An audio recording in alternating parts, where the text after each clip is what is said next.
Dana Croschere. Welcome to Fear Unzipped. I'm delighted to have you here. Huge fan of your documentaries, and certainly the one that's out now, Love Heals, and I'm wearing the t-shirt right now. It's moved me in a way that I can't quite explain, and I already can feel the emotions coming up in me. Your vulnerability, your rawness, your authenticity in that documentary was so inspiring to me.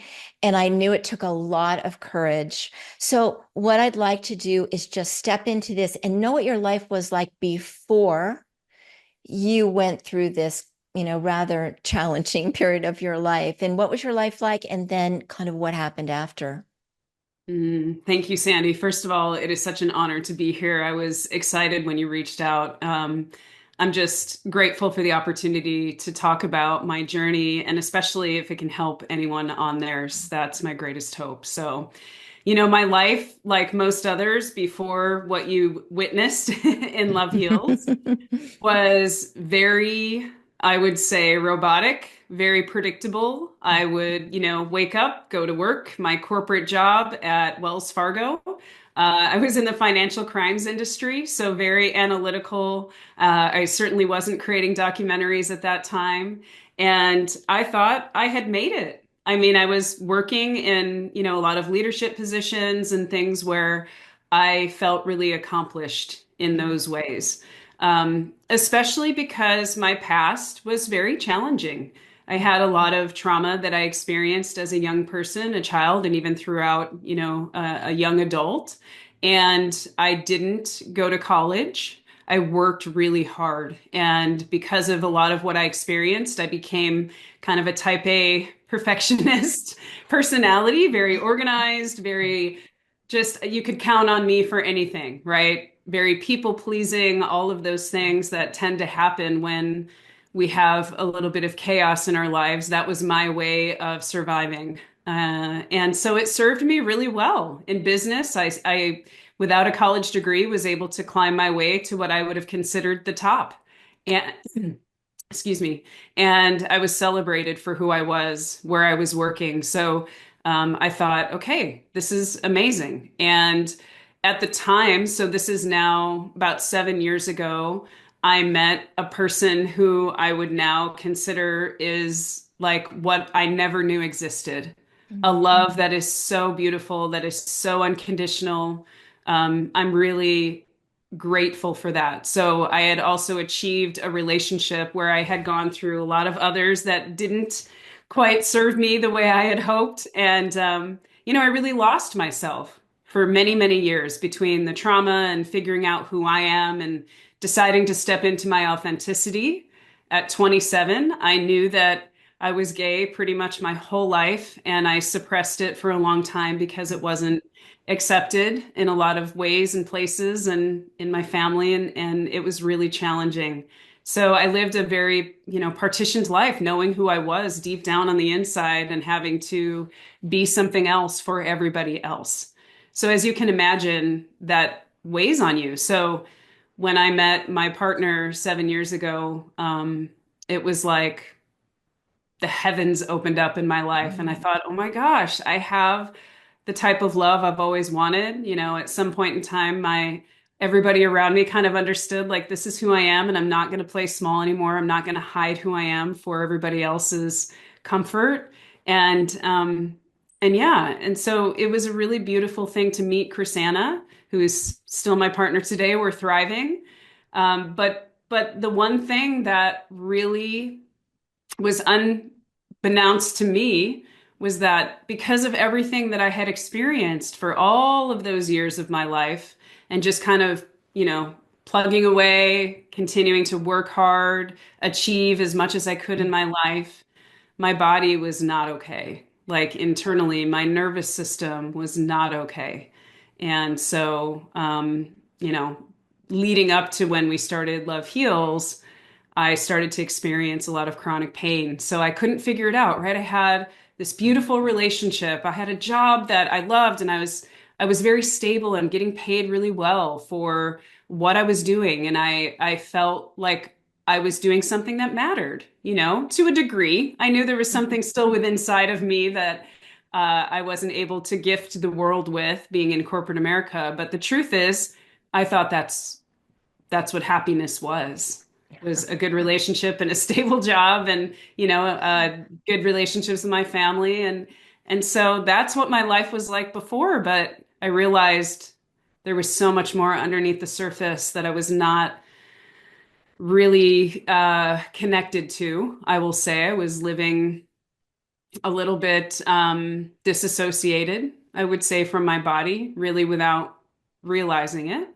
And yeah, so that is what led me up to what you probably witnessed in the beginning as my chronic pain started in 2017, and I could not conquer it in all of the traditional ways. I was suffering, truly.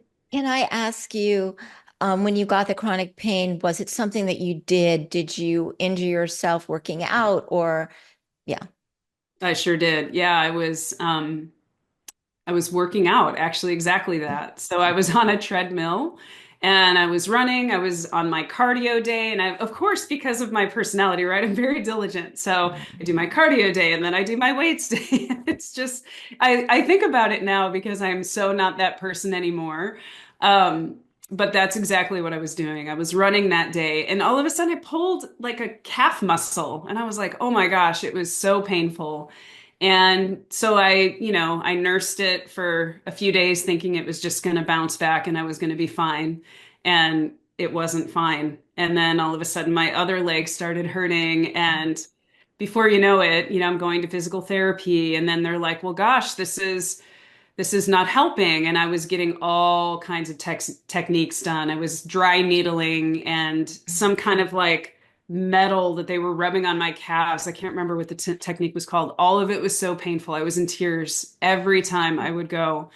And eventually they said, well, it must be your lower back that's like radiating pain into your lower limbs. And I thought, okay. So I went to a chiropractor and then started working with them. And I mean, before you knew it, I don't know how long had gone by and I was not experiencing any relief. In fact, it was just getting worse. I was having more pain and then it was in my sciatica and then my back did start to hurt and I'm like, "Oh my gosh." So yeah, I was in a bit of a spiral at that point, all stemming from an injury, but the truth is I think my body had just built up Mhm. all of this for so many years, I mean decades, that it was like that injury almost triggered everything to come to the surface.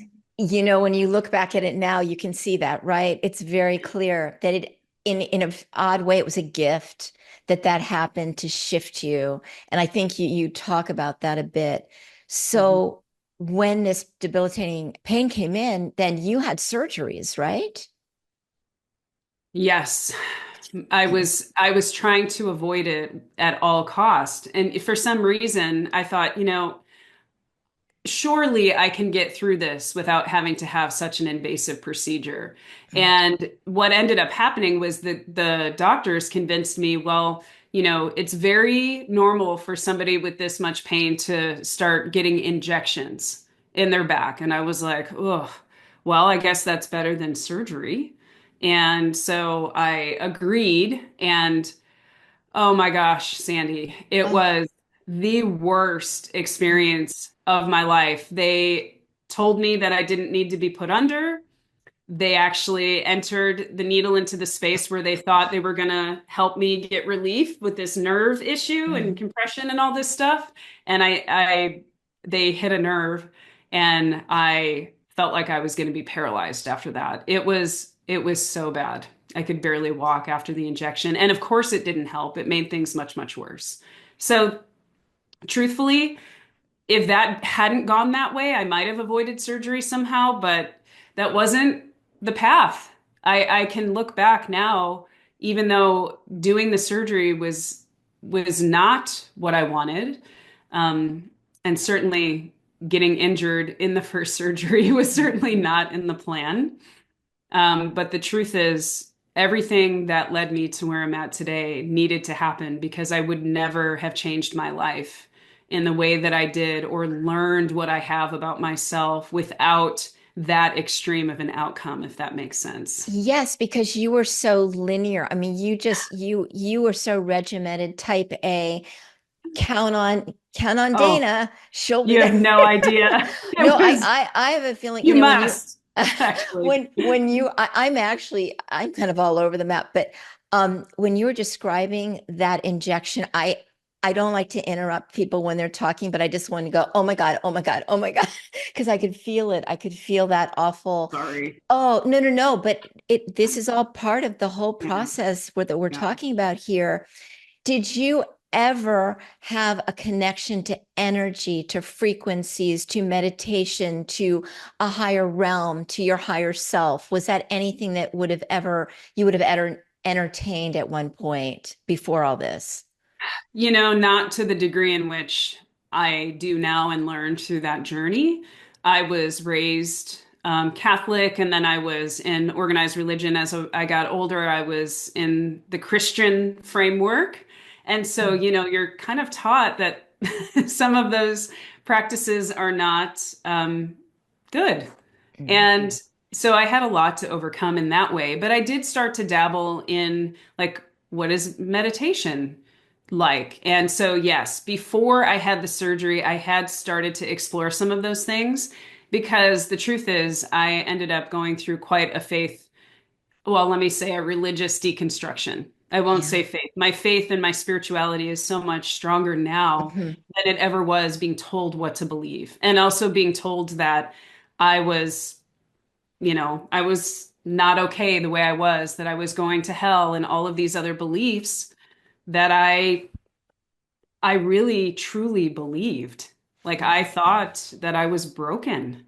And so imagine having to deconstruct all of that and open myself up to more of these energetic practices and, people that do things to help others heal that, I would have never thought of, that were not the traditional Western medicine type Mhm. modalities. Right. I didn't know Reiki. I didn't know energy work. I didn't know any of those things. So yeah, I started to explore some of those, what is called, alternative Mhm.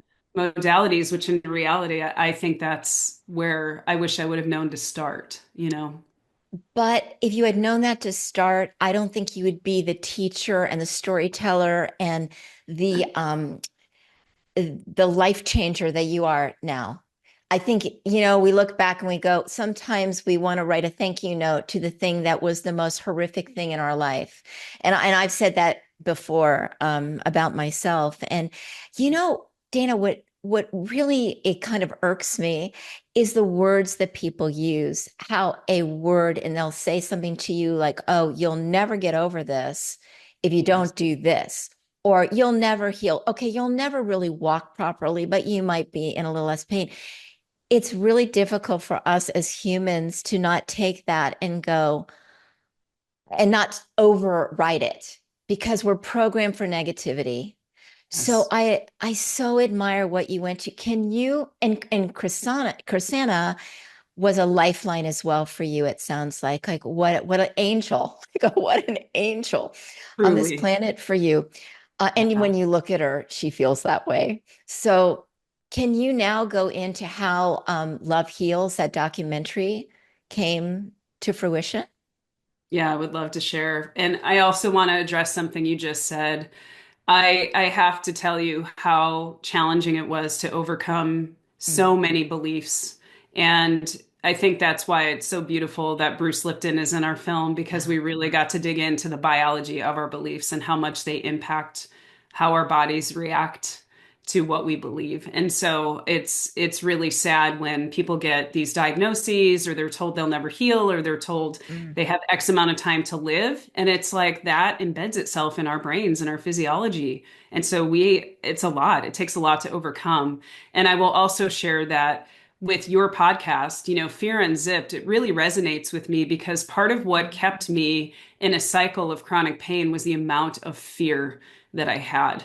I mean, my nervous system was an absolute wreck. And I would truly, I would catastrophize things that I can look back now and say, I was taught to fear that.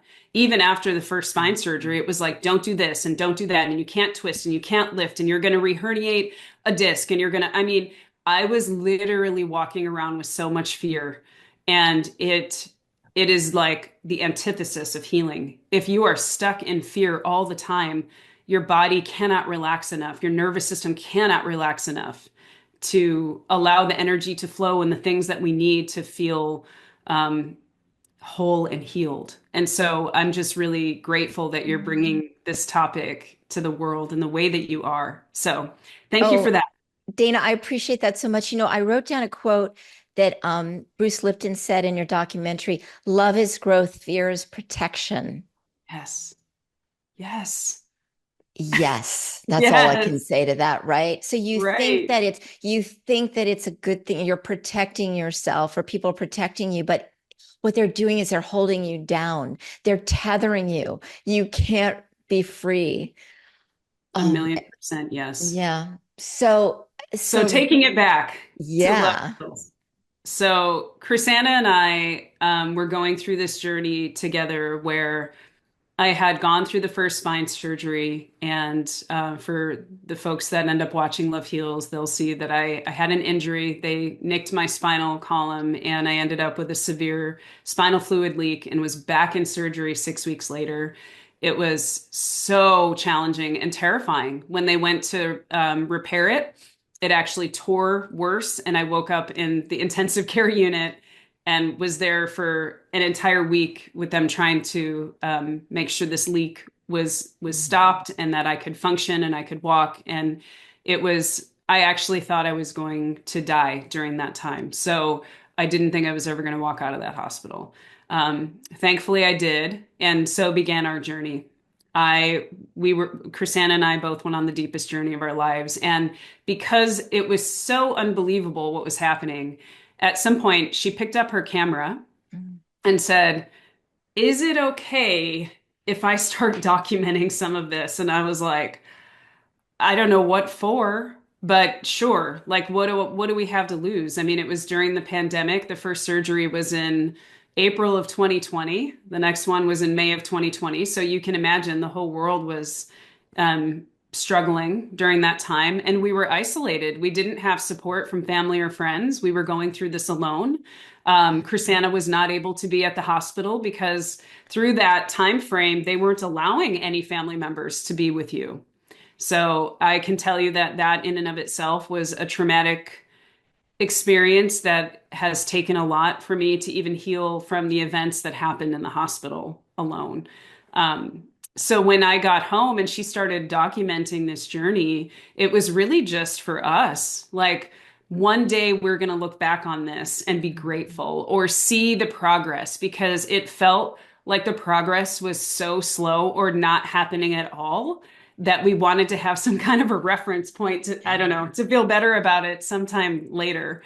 And, as the universe would have it, because of some video work, my partner and I helped her. Like, she's always been in video production and film since high school, so for over 20 years. And we had done some work with a retreat center in Sedona, helping them create like a promotional video for their beautiful retreat center. And the founder of it started to see her work, and I helped her kind of produce it and organize things. And he actually was so impressed and was like, "Oh my gosh, I have brought some of the most beautiful ancient practices to the US." He's from South Korea originally and was looking for a filmmaker or storytellers to create a documentary about these practices and about how, we as human beings have what it takes to help ourselves heal and how important self-love is in that journey. And so he met with us and said those were the two things that he really cared about bringing to the world, so that people really understood how powerful we actually are and how much of a role we should be playing in our own healing journey, and how important love is in all of this, for ourselves. And so began the journey. he asked me about my situation, and I'm like, oh, I'm just here to support, my partner. And he's like, but what is your story? And I was in the middle of a healing journey. And so he was like, and Krisanna already felt this way. And of course, we had already started filming my journey. So he was like, I would really like for you to be the protagonist. We would like to allow you to experience and immerse yourself in these practices and see how it might help you. And as you saw in Love Heals, we took 18 other people on the journey with me in Sedona and immersed and talked to some of the most incredible experts about all of these things. We brought forth the science, we brought forth, the energy, and I learned so much. And I can't even tell you how that experience changed my life and so many other people's lives along with me. But yeah, that's how it all came to be. It was like nothing we could have ever planned. Gosh, if we could all be educated that way with energy and science, and that's what this podcast is like, neuroscience and metaphysics meet each other because they really do go hand in hand. And um there's another quote. I don't normally do this, but with you, I just felt like I wanted some of these things. Your vulnerability, Dana, was so incredible, especially the Oh my God. screaming, which I'd love for you to share a bit. Okay. But Brene Brown says there is no courage without vulnerability. Courage requires the willingness to lean into uncertainty, risk, and emotional exposure. Man, you did that. You did that exponentially. And because you did it, it helped us. It helped everybody who watched that movie. And do you know what I did after I watched that scene? I got in my car and I drove. It wasn't that I was feeling some particular thing, but I screamed at the top of my lungs because I don't think I've ever done that before. And I'm driving down the highway and I'm screaming, thinking, well, the windows are up. Nobody's going to hear me. They think I'm crazy, whatever. Um, but that released, it just was a huge release. So if you can share that, just bits and pieces of kind of highlights of what you experienced in that documentary. Thank you. Thank you for your words. Thank you for the acknowledgement of Mm. that. And I love Brené Brown's quote, and I truly believe she's so right about Yeah. that. Something broke so wide open in me when I said yes to sharing that scene with the world. Because the truth is, we were actually filming for something separate with the same organization, but they wanted a video of like a chakra balancing experience. And I was like, oh, I've never done anything like that. What is that? I'll go through it. And so my partner was filming, and we weren't sure what it was going to be. And of course, finding out how blocked I was Mhm. in my throat chakra makes a lot of sense because I had been through so much trauma. And as the type A perfectionistic, people pleasing personality that I had my whole life, I didn't ever really express anger. I wore the Yeah. fact that I was never angry and I forgive very easily as like this badge of honor. And I believed that that was such a positive thing for me until I realized that not expressing anger or even acknowledging it or allowing myself to feel it, and certainly not to release it, was such a detriment to me. And so when we were filming for that session, I did not know what was going to come up and how much I was going to feel and process and release from childhood sexual trauma. I mean, that is not something a lot of people talk about and certainly don't share with the world in that way. It was the most vulnerable experience of my life.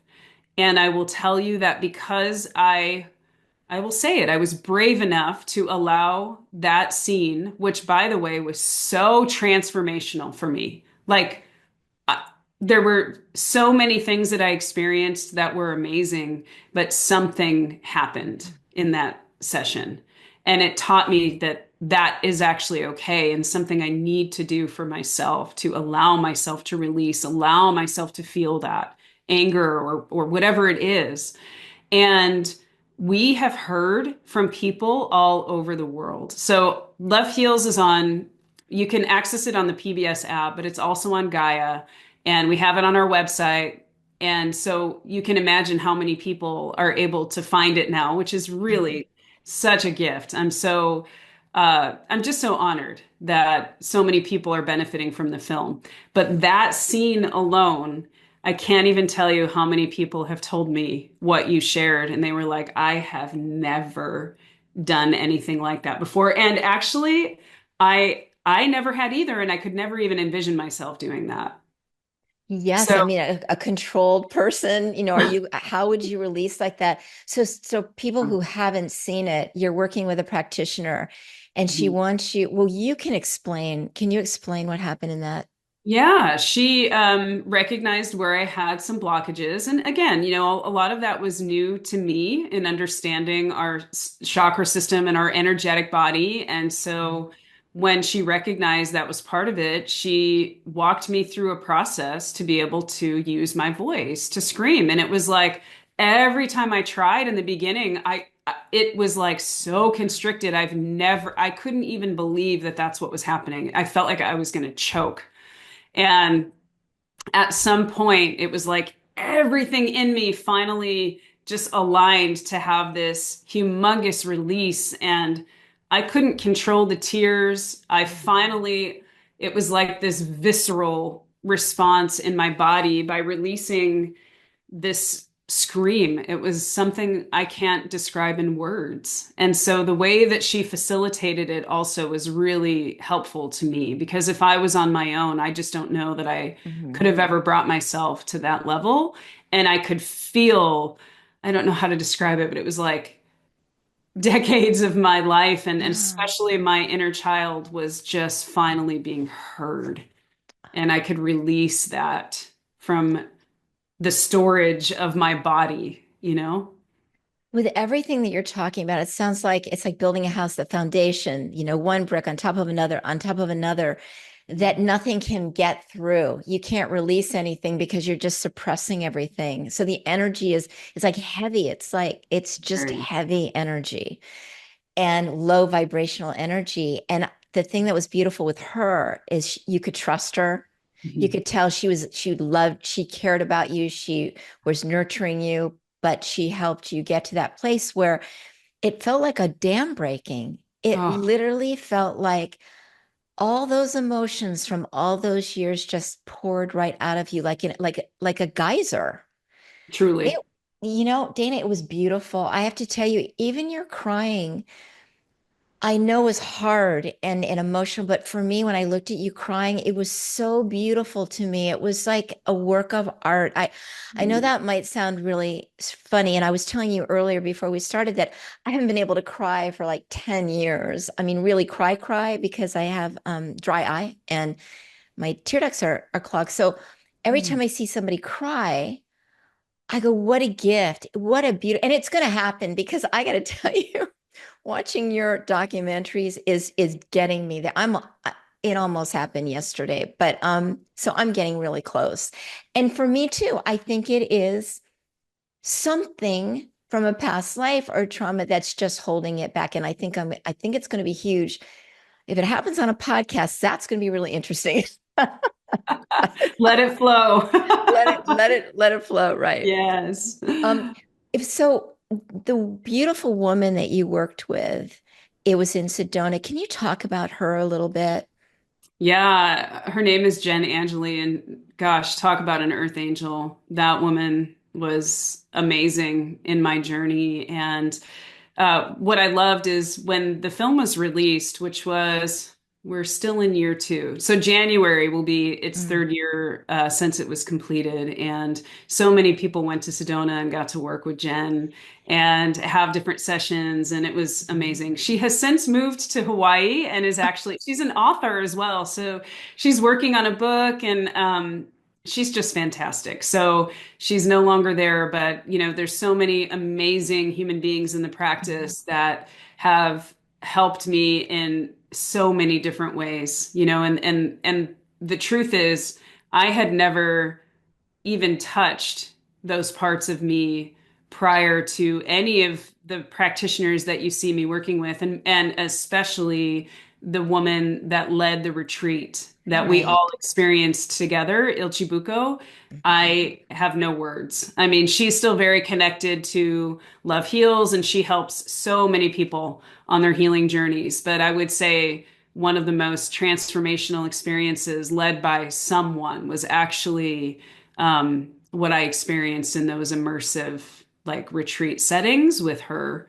Just unbelievable. So that's what I was actually thinking of was Ilchibuko. And I wanted to share something with you that I would went, oh my goodness.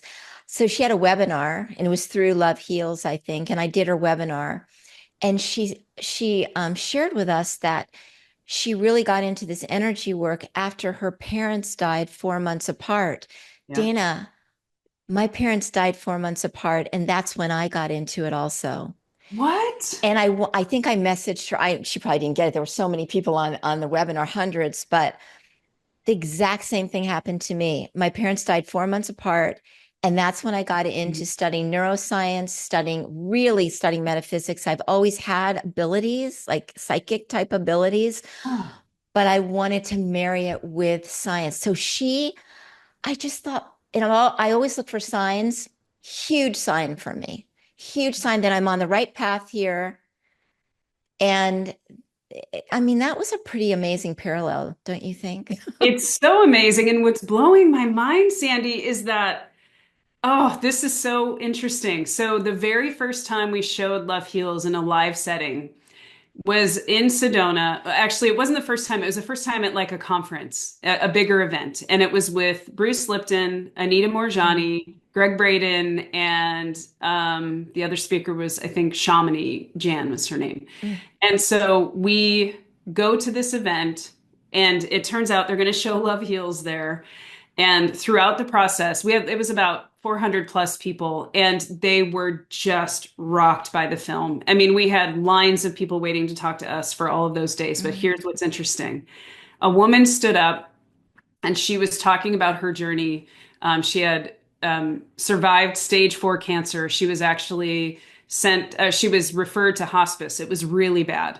And she stood up and asked a question of the panel at this event we were at. And she said, I think just a few months ago, she said, my parents died 4 months apart. First, my mom passed away of cancer, and then 4 months later, my father passed away, and they were like her everything. Yeah. And so she was talking to them and said, part of what has really helped me so far in my healing journey are my horses, are animals. And I live in Kauai. And, like, having lost my parents, I'm in this deep, deep grief.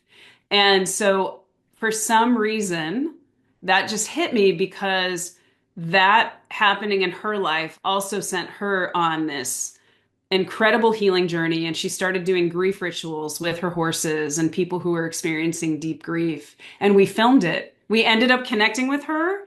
And for our next documentary, which is all about the mystery, the miracles, the science of healing with horses, Mm. we ended up staying in touch with her, and we went to Kauai and filmed a grief ritual. And she talks about, in our new film, about her parents passing away 4 months of each other. And it's just blowing my mind because it moved right into our next film. So yeah, there's That something there. there's some connection. I mean, I always look for signs. I call them breadcrumbs. I just kind of follow the breadcrumbs. But when I heard her say that, I just went, oh, wow. That was such a Oh, specific. But very that, specific. and then when you take it further, that's It's that's blowing ma my mind. it's kind of magic. I Yeah, as I say in every podcast, like I such a believer in magic. me too. Oh my gosh. And then thank you so much for sharing. That's an incredible story because we're going to get into Rescued Hearts for sure. Um, but to get back to Love Heals, are there is there one or two or three things that stand out in your mind that happened to other people that were at that retreat when they were going through water up, fire down? We haven't even talked about that yet. Can we talk about that? Yes, we can. Well, one of the biggest standout stories that still holds true to this day is Anna, who was in full-blown, like, heart failure. And to see the transformation of Anna in incorporating these practices and changing her belief system and her mindset and what was possible for her to connect with her body in a way like I did, where we recognize, oh my gosh, you're actually not my enemy. Our bodies are trying to get us information and trying to help us. And we look at them like, they're hurting us, which makes Mhm. sense until we have more awareness. But watching Anna's transformation, I literally am still in awe. I will hear from her from time to time, and she'll be like, don't forget, this saved my life. And so she is thriving. I can't even believe she's the same person. So Anna was a huge standout. And then I have another person that I think about who was just severely debilitated with migraines, who Mm. is living such a quality life now after going through and learning these practices and changing their mindset. It's just like one story after another. And then a lot of it too, it isn't just physical. The mind body is one and the same. So we Yeah. started to see people who were really struggling with depression, anxiety, be able to lower their meds or get off medications, with these water up, fire down practices. It's like finding the harmony within our mind, body, and spirit that exists, but we have to play a role in helping it. And so, yeah, there's countless stories, I'm sure, but those are some of the ones I think about. It's a shifting in our mindset that to trust that we can do this, because I think trust plays a big part of it. Huge. And yeah, huge. And it's we practice neuroplasticity so we can change the way we think. I mean, Bruce Lipton will talk all about that. I remember Anna, she couldn't walk like 5 steps. She couldn't walk to Oh, the mailbox. And to see her, she looked beautiful. She actually glowed. She was so happy. right. And oh yeah, she stood out to me as well. Can you explain briefly what water up, fire down is? Yes, and I am certainly not the expert. I would love for people to watch the film because we go into it at Definitely. great length. But really, water up, fire down is like an energetic state where your body is in its optimal state, right? So if your head is hot, which mine used to be my whole life, I never knew that. I always ran really warm as far as like even as a kid, like I'd have fevers, and that is not the optimal state, right? Is having a fever and a cold belly. And so when you can do these energetic practices that keep your belly warm and your head like very light, very clear, it's actually the perfect energetic state. And so it has to do with like the whole way that our system is built. And when it's the opposite of that, we're going to find that we're having, physical, mental, conditions, chronic, usually, if it's that way for too long. And I swear I have been in the opposite energetic state probably for most of my life until I learned that you have to bring that energy down. I mean, think of like a type A perfectionistic personality. You're in your head Yeah. all the time. And I was so disconnected from my body. And with water up, fire down, like you have to reconnect with your body. The answers are actually within I there. know. And so, yeah, that was one of the most eye-opening experiences for me was recognizing that I was, really in the opposite energetic state for the best health and wellness, which has been so transformational for me to recognize even when I start to get stressed or I can feel my head getting warm, I'm like, oh, I see you. Okay, I'm here. I'm not disconnected. Like, let's bring it back down. So you see in the practices, there's a lot of body tapping. Mhm. I will even stand up and shake my body to get Yeah. everything, flowing again. That's one of my favorite practices. So yeah, the water up, fire down, and understanding the energetics of our body is so important and not something I had ever really thought about. It's balancing our energies. And Correct.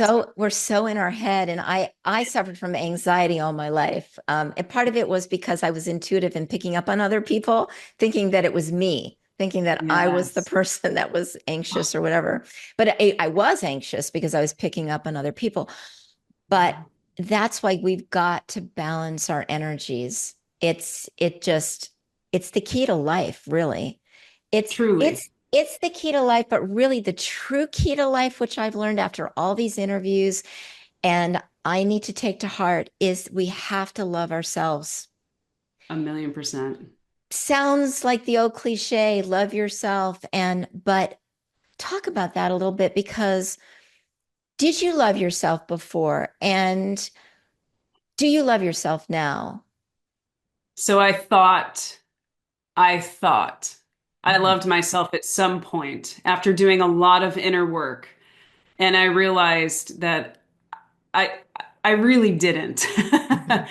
The truth is, I was still picking myself apart. I mean, I'm harder on myself than any person could ever be. And a lot of people that suffer with perfectionistic tendencies can probably understand that. And so, but no, certainly most of my life, I didn't even consider loving myself. I thought that was unheard of and selfish, and it doesn't make sense to me. I am here to love everybody else in my life. Mhm. And so I was last. I wouldn't even have considered it. So truthfully, I didn't. And then when I started doing this inner work, I thought I was, but there was so much about myself I still wasn't accepting. And part of that was my body.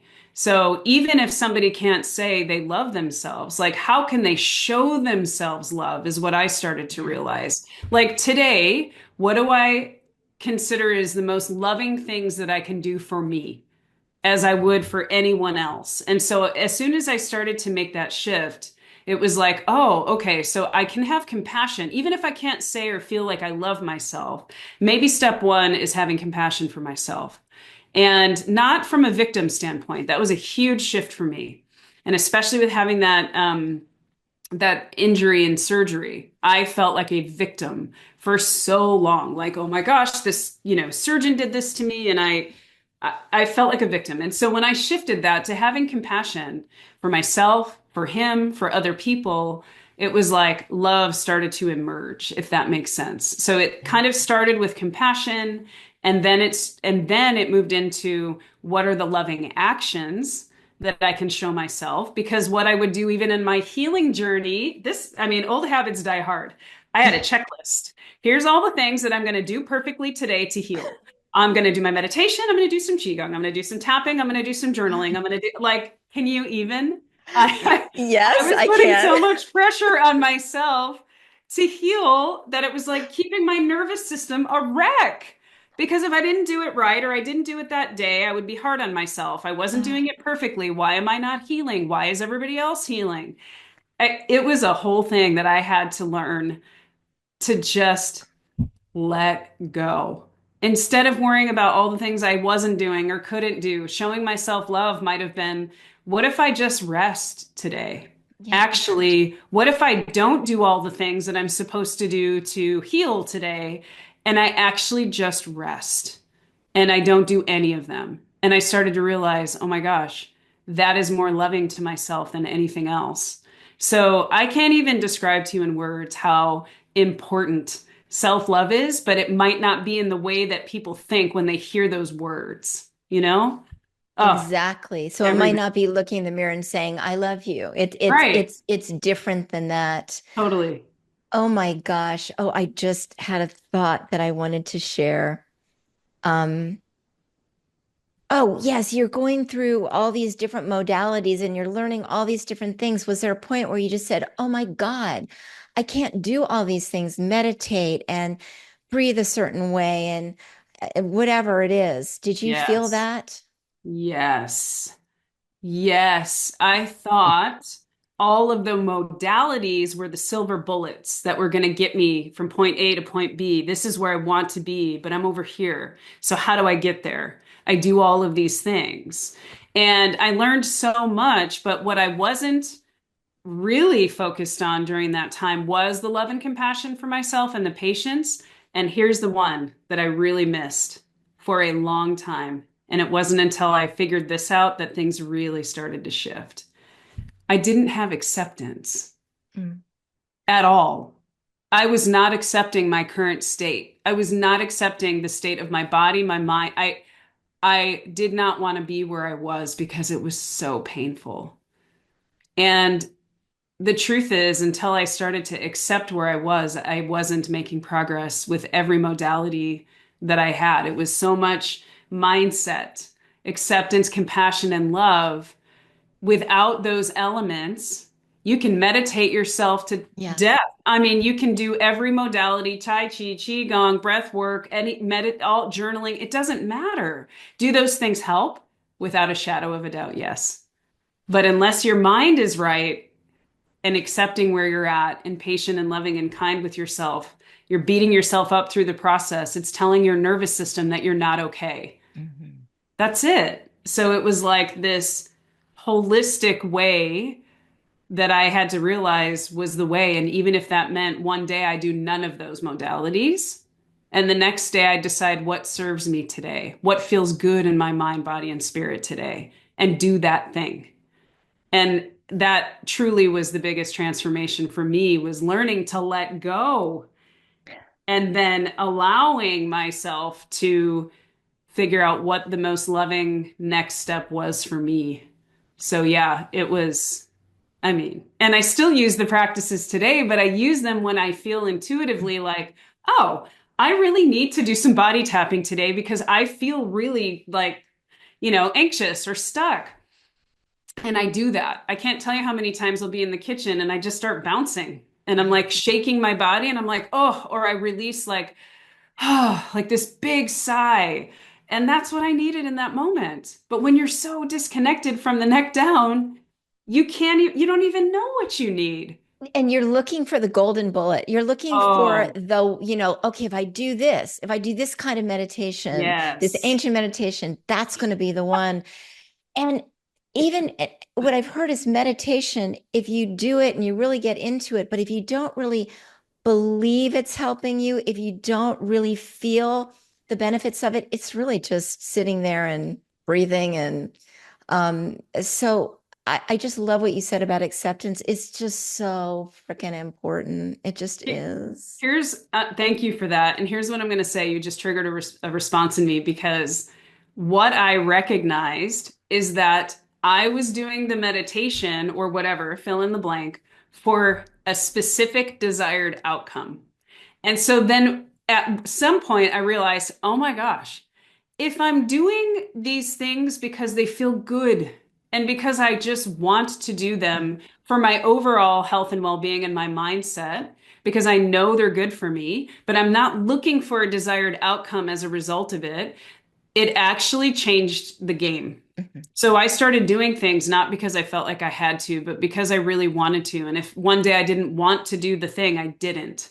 And unfortunately, there's so much information out there that tells you also, well, you have to do it a certain way and you have to do it for a certain amount of time. Oh yeah, I was just going to say with a type A personality, you think, Oh, oh my God. God, I forgot. Oh, an hour ago I was supposed to do this, Yes. and to Oh, switch that and to just calm yourself down. I tap all the time. I tap my collarbone all yes. the time. It just calms me. It soothes me. If I'm in traffic, I do that all the time. Yes. Dana, I could talk to you for 25 hours, but I want to get into rescued hearts Oh, because, so can I just share with you yesterday? I yes. thought so. I've rewatched Love Heals 3 times, and every time I see something new, and I just think it's such an important film for everybody on the planet to watch if they have access to watching it. That I really truly believe that. The other thing is you have a clip of Rescued Hearts. And because the film's not completed yet, I did get a 20-minute version of it that was sent because if you donate, you get a version. And I watched it yesterday and I, the emotions that came out of me and my tears did well up in my eyes. They did. They just didn't overflow like I want them to. There's something about that horse connection, human horse connection, and that horses give so much of themselves to heal you. And we have to remember that we have to also give back to them so they can get back to homeostasis and not try to take care of us all the time. So, and I think that's true with animals, dogs, and animals that we have. Can you talk about rescued hearts?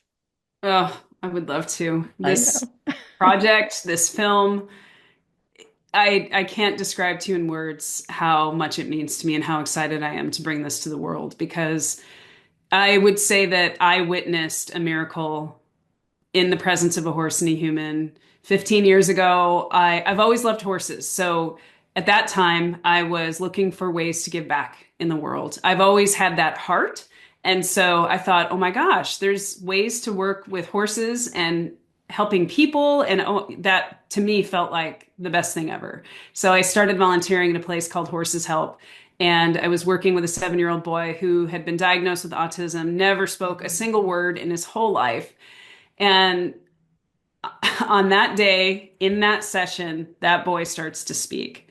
And the therapist is there and his parents are there and everybody's crying and I'm crying. And I look and I thought, what was that miracle? Like, what just happened? And of course, he wasn't speaking to me. He was talking to the horse, but it opened up something in him that, imagine as a parent having a child that never speak their first words. So that forever changed my life. And fast forward, we create Love Heals. I had volunteered on and off for years, but had kind of lost touch with it.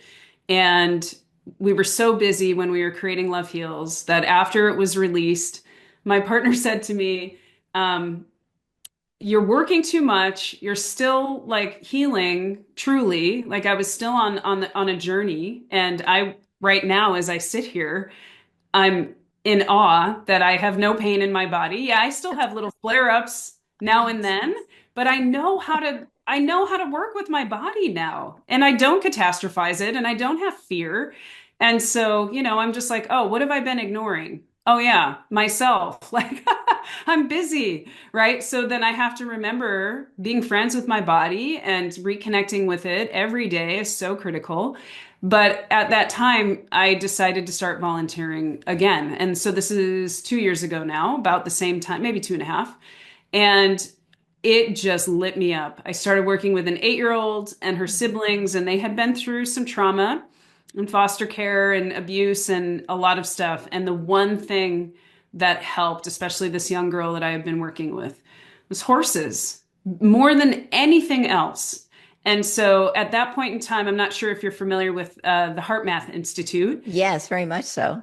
So all of these studies had been done in this research, and somehow it was circulating on social media again. Like, what is it about the horse-human connection that is so healing to us? And it has to do with the heart and heart coherence and how that works when we're working with animals who are very grounded and, they're mostly in coherence unless there's some kind of upset and their nervous systems are riled up. But truly, just being in their presence can be healing to the human spirit. And so I just watched this stuff spread like wildfire. And I told Krisanna, I was like, hey, I know you've not really ever been around horses and you're basically terrified of them. But I think I want to bring this information to the world because we're always, as filmmakers, now, of course, I didn't share this, but after Love Heals, I realized I still coach in the financial world. I'm actually a financial coach and I love it. But my heart is producing films, producing content with my partner that spreads so much love, hope, and healing in this world.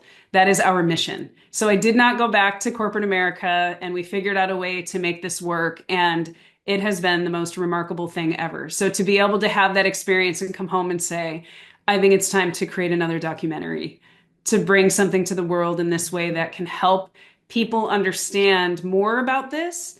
But I would say almost more importantly, the horses are not the healers per se, right? They trigger something in us. And mostly what we're realizing is they really help open our hearts and reconnect with the deepest part of us. And we're in nature and all of these things that are so healing to us as humans. So she said yes.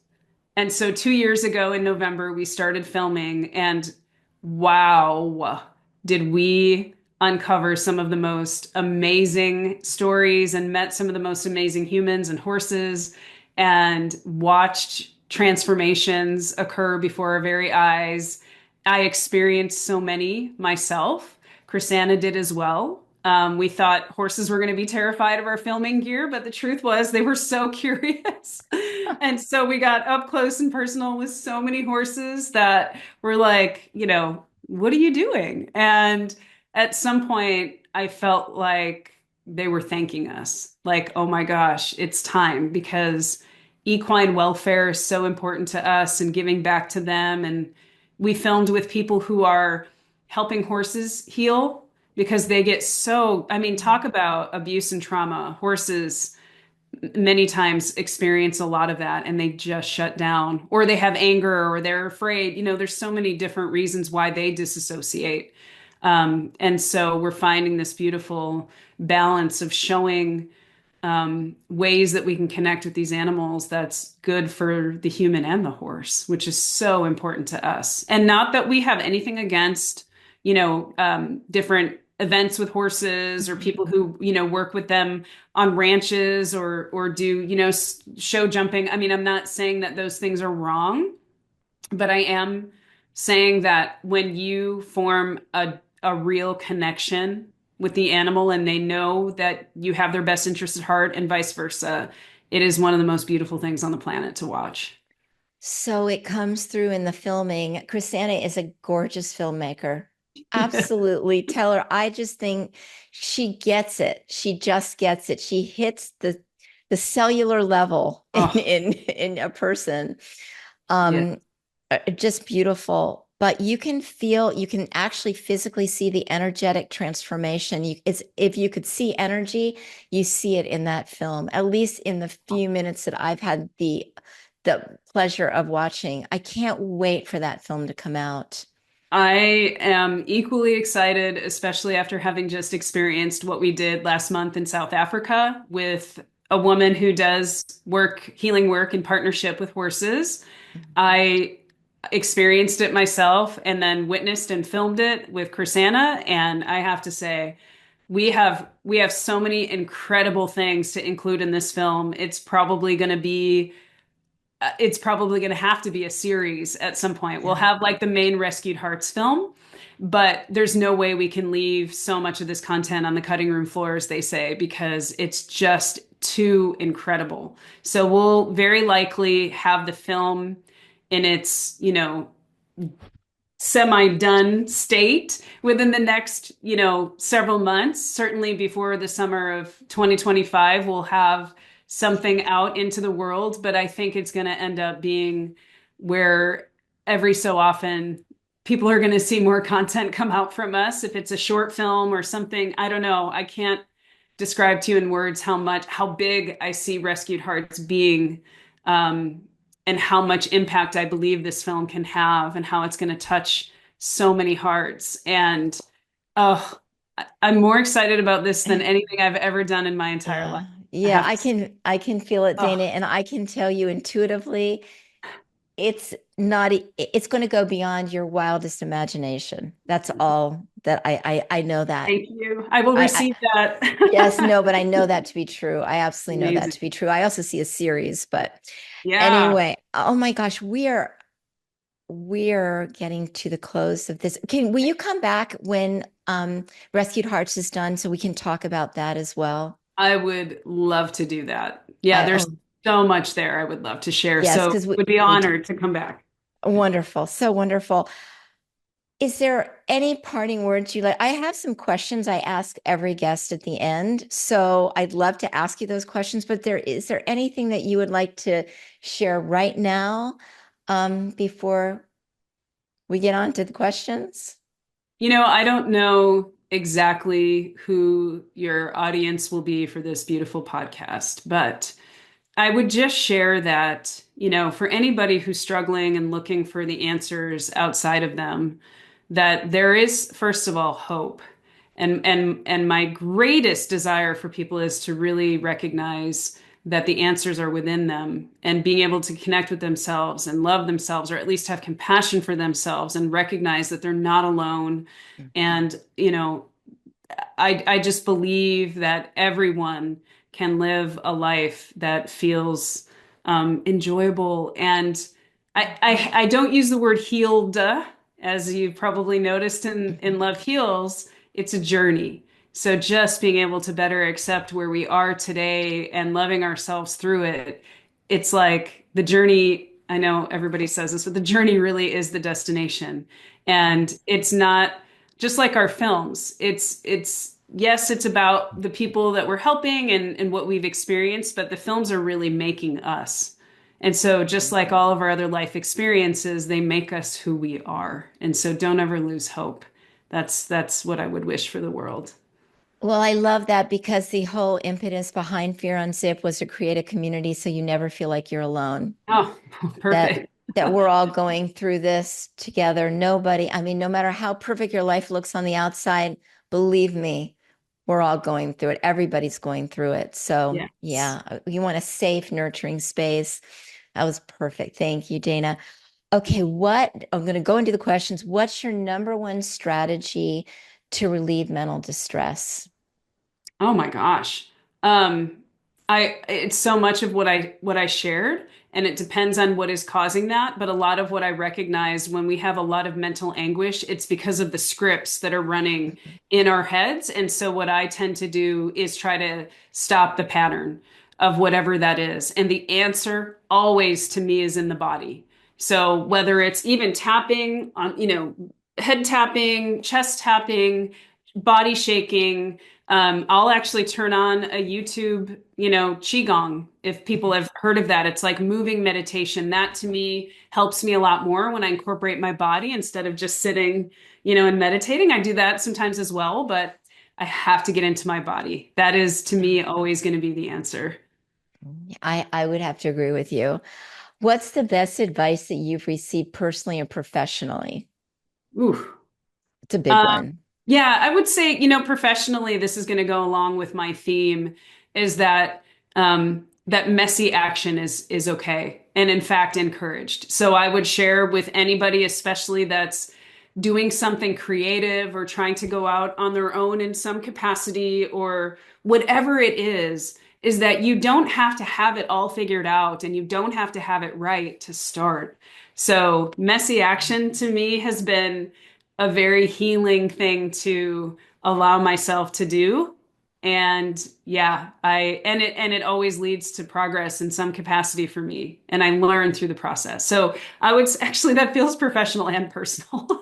I was going to say it's both. It really is both for me.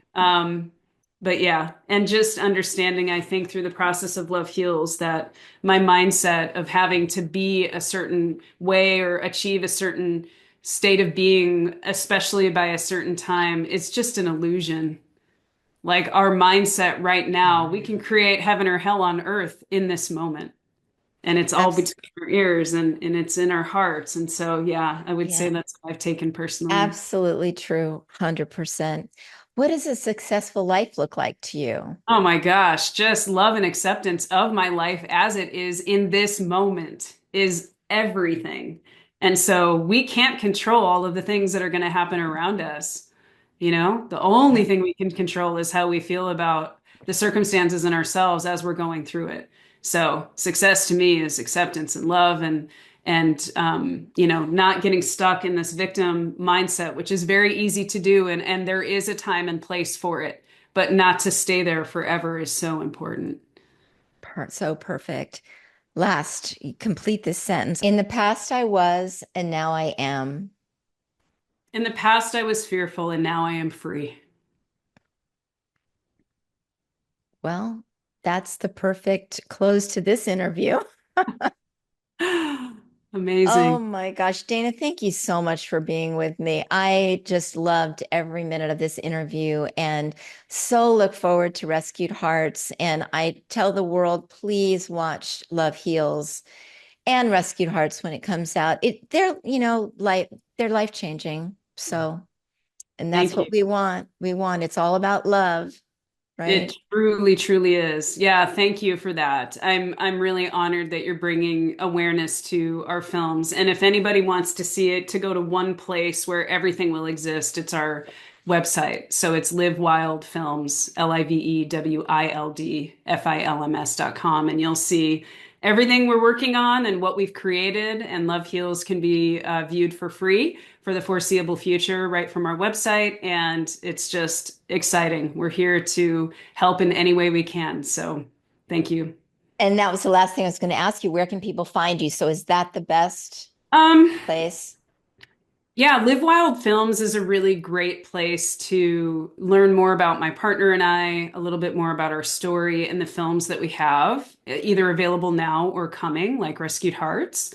I would also say our energy right now is obviously going to Rescued Hearts because it's our film that's a work in progress. So we always love when people follow us on social media at Rescued Hearts Film because that's where like our current behind the scenes and sharing and all the buildup of releasing a new film is. So we always love when people share with us on that journey as well. Perfect. Perfect. Well, I'm there. I'm checking and I get it every day. So Dana, thanks so much. Sending lots of love and to Krisanna. And thank you so much for being here. And love, love to Thank you. you. Take Love right care. back. You too. Thanks so Okay. much. Thank you so much.